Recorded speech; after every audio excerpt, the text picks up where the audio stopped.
سامعین ناظرین، infection control society آپ کی صحت کے لیے، آپ کی آگاہی کے لیے مضامین آپ کی سماعت کے لیے پیش کرتی ہے۔ ہم گینگرین کی وجوہات اور کازز آف گینگرین کے بارے میں آپ کو معلومات پہنچا رہے تھے۔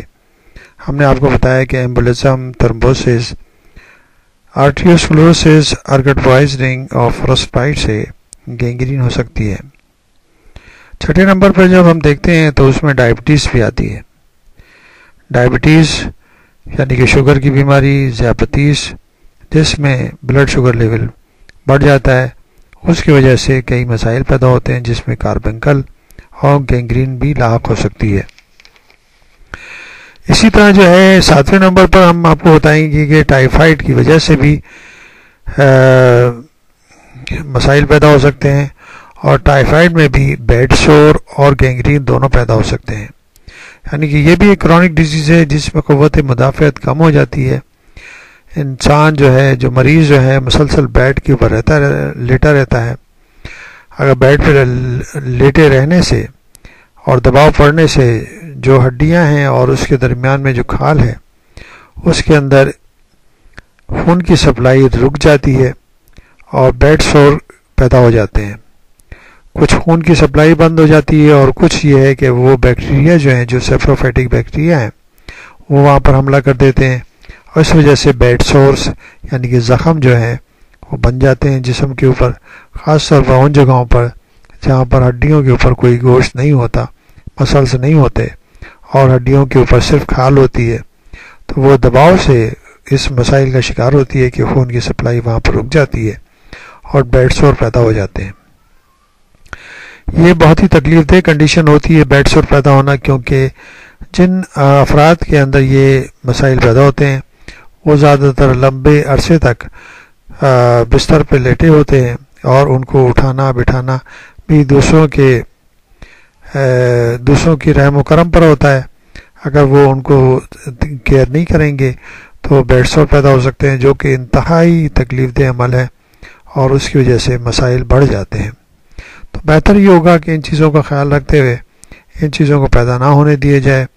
جو بھی لمبی بیماریاں ہوتی ہیں ان کے لیے انتہائی نگہداشت کے طور پر ان کے زخموں کو، ان کے جسم کو انتہائی صفائی کے ذریعے بہتر رکھنا چاہیے، تاکہ بیڈ سور پیدا نہ ہو سکیں اور گینگرین پیدا نہ ہو سکے۔ اب ہم آپ کو یہ بتانا چاہیں گے کہ نیکروسس اور گینگرین میں فرق کیا ہے۔